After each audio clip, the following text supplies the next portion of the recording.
Right, this is a tutorial on masking in After Effects, and as you can see I've got a new project open here. First thing I'll do is just save it into a folder, and let's put it in here. I've got some footage already, so I'll just save this as masks.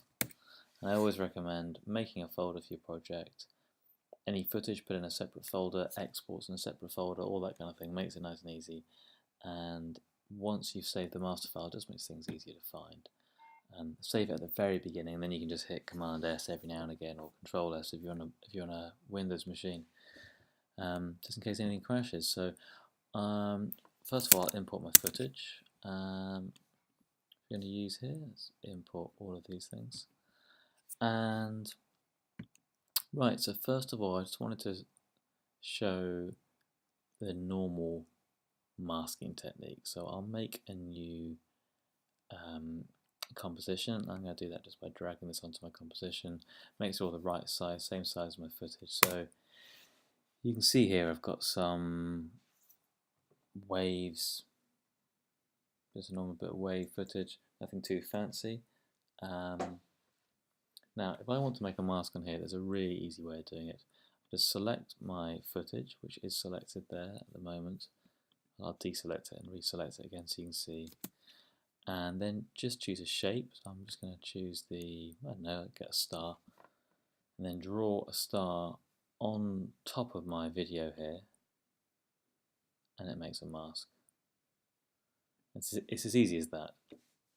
Now you can see down here in my timeline, I've got a new mask layer which appears under masks. Now masks won't be there unless there is a mask, and then I can get my black arrow here and move this around or change its shape.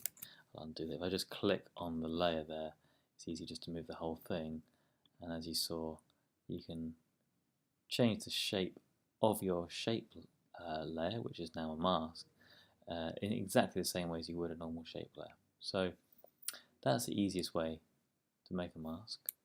If you want to delete it, just click on it and hit delete.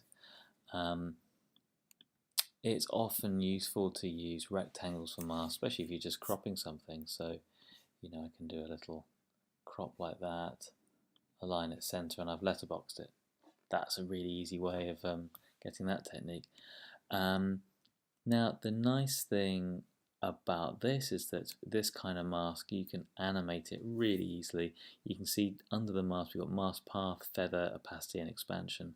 So if I just click on the stopwatch under the mask path, then I can move my playhead forward a bit, and let's just click on this and drag it off screen, and then watch what happens. You see, there it goes. So animating the path is really easy. I actually wanted to do it the other way around, so the easiest way to reverse it is just to do this. Now that's reversed. Of course, you can also select both the keyframes, right click, and you can time reverse them that way as well. So there's another little trick for you. So that's an easy way to animate it. Now you can do more complex stuff than just move the whole path. Let's just delete that path. You could make a shape. So I'll just use this shape, use the pen tool, make a sort of amorphous shape. As soon as you complete the shape, the mask gets created. Now, again, under here, go to path. Now, I've created a keyframe there. You can manipulate that path over time. So I could move my path down here, and then I could go to, oh, I better turn keyframing on. There we go. Let's go over here, and then over here.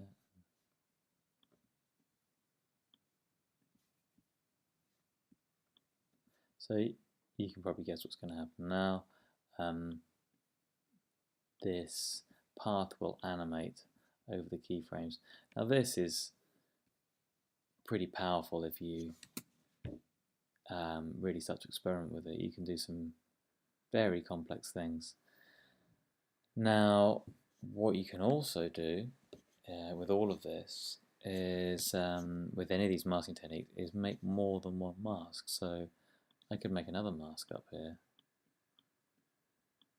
It automatically makes it a different color. That color's just for viewing in your composition previews here. It won't render. You won't see any of these things. But it makes it very easy to see each mask on its own. So you can see I've got 3 masks now, and they all appear under here as separate sort of sub-layers under the masks heading, under your actual video layer, or whatever this is. It doesn't have to be video. And as you can see, I can animate them all. I mean, I could go into these other 2, which I haven't animated, and of course do the same thing, animate that path. Sometimes when you first select a mask, when it's all selected like this, so this one I've just selected, and you get the arrow tool, it just moves the whole thing. Now if you want to click an individual point and animate that, I find it easy just to click off it, deselect everything, then go back on it again, and then you'll find it's a bit easier. There's a lot of little kind of gotchas and things you'll start to learn over time. But you know, you get the picture of what I'm doing here. Multiple masks, you can start to merge them. If they overlap, you don't get a kind of double strength here, it just becomes visible. So let's just make that a bit bigger and you'll see what I mean. There's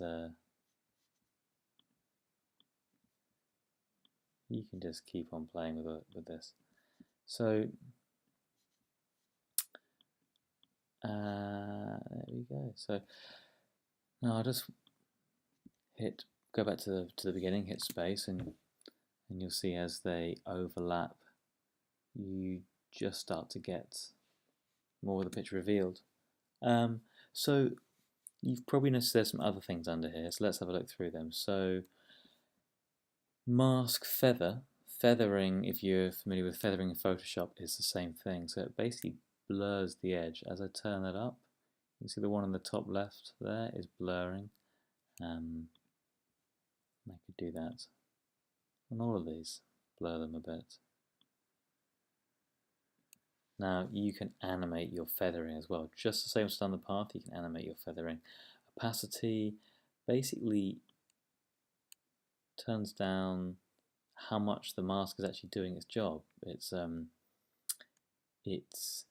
you know, a 50% mask will only show 50% of the image behind it.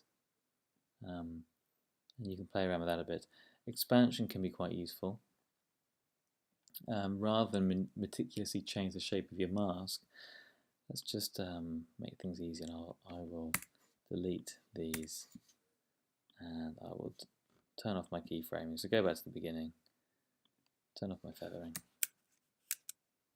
Right, so if you wanted to just to get that mask to expand, I could go through and click on these and make them more larger, or I can just expand the whole mask this way. And that's really easy to animate, of course. I could go to the beginning here, click on mask expansion, go over here, and expand it all the way out. And I'll hit space. And you can see it's expanding in a very different way from just making that shape larger.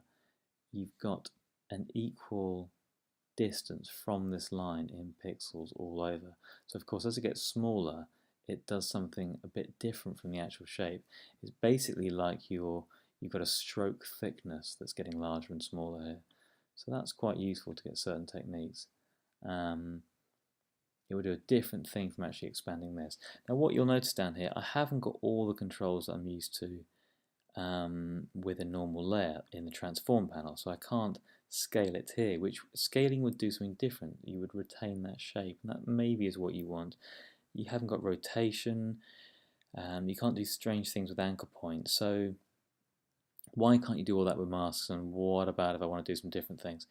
So there's a different way of masking, and that's using something called a track matte. So let's have a look at that. If I delete this mask, I'll just go back to my layer as it was, my ocean waves layer, and let's create a shape.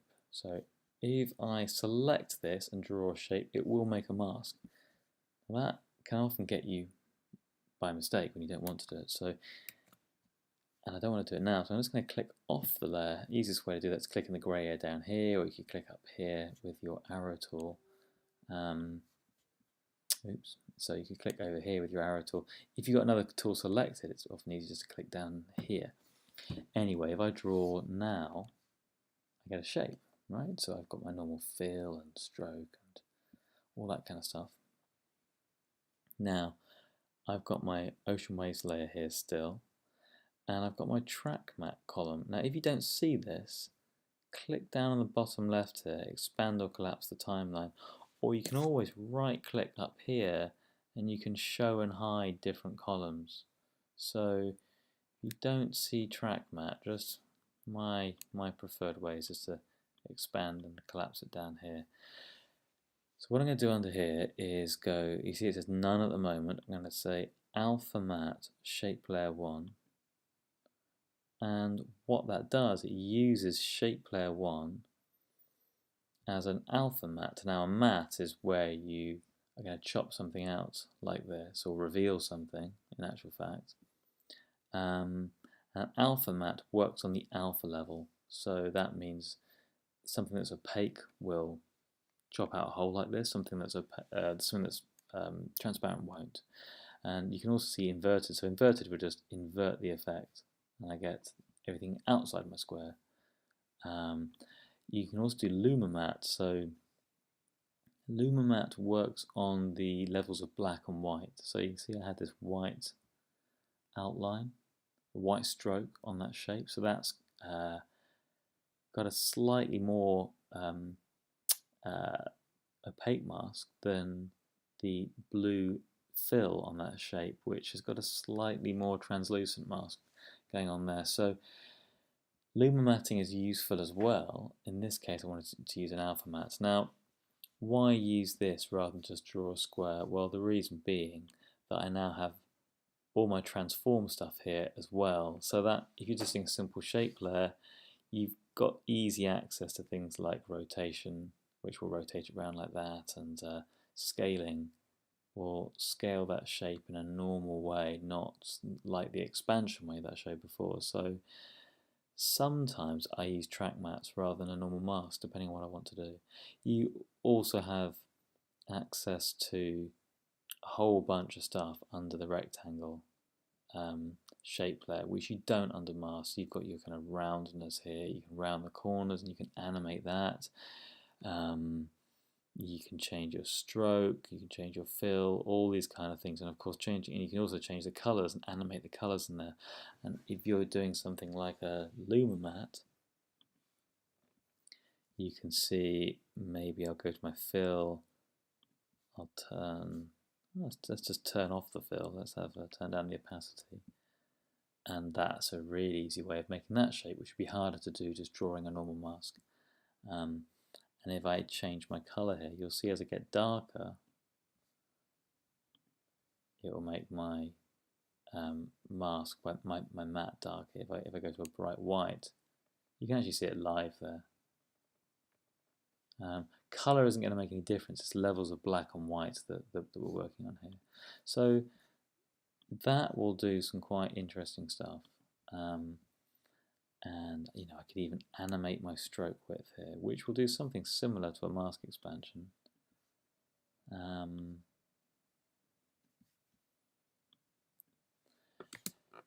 But you get some different possibilities with track mattes, so it's worth experimenting.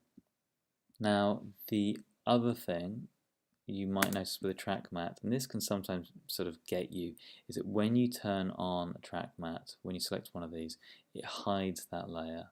You can see the little eye is gone, so if I turn this off, I don't get that shape back. I can turn it back on here.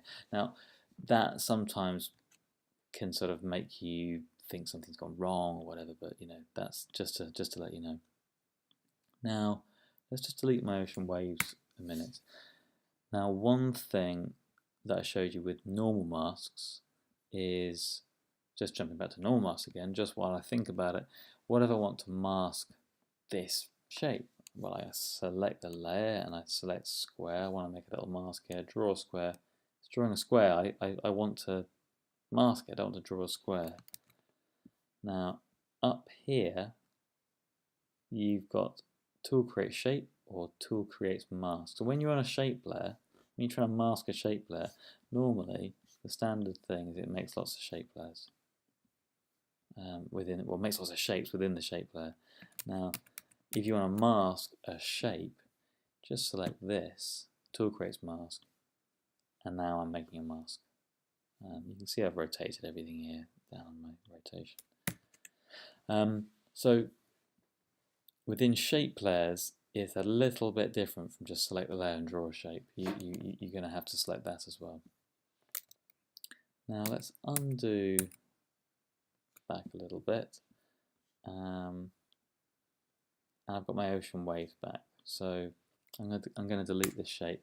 I just wanted to show you a different thing with Luma Matte. So let's have a look at this Superman footage I've got. So this is the old Superman logo. And I made it black and white, and I played around with the curves a bit just to make it a bit more contrasty, because that's going to work better on this. So I'll drag that into here. So I've now got Superman on top of my ocean waves. Now I'm going to make a Luma Matte. And that just maybe demonstrates where Luma Mattes are more interesting. When you're using video footage as your track matte, you get that interesting contrast between things there. So, you know, I probably would want to play with maybe how bright the Superman image is or how dark it is to sort of change my matting here. But you can see how the video is doing something that drawing by hand would never get. And of course, you can use still image as well, and you could use a track matte on a still image. But of course, video is a bit more exciting. So that's a little look at masks and track mattes using shapes and footage. Before I finish, there's probably one more obvious thing to do, and that's to look at text, I suppose. So let's just let's make a bit of text, and let's make it a bit bigger. So text is often a thing you want to use as a mask, or you want to mask within text. So the easiest way I find is just to type your word, you've got your footage underneath it, and then alpha matte it. And that just punches out the video footage with a bit of text. Now you can't use text as a normal mask in that way, but it's dead easy this way. So, and doing it this way, of course, you get all the various things you can do with text. Now, text has way more options than a lot of sort of standard vector style things. You've got all of the text animation you can throw in here. So, so you could do some position animation here and animate a range selector and do whatever you wanted there. So you've got all these different options with text, which makes keeping it, doing it this way, track mattes, all that kind of thing, just such a great option.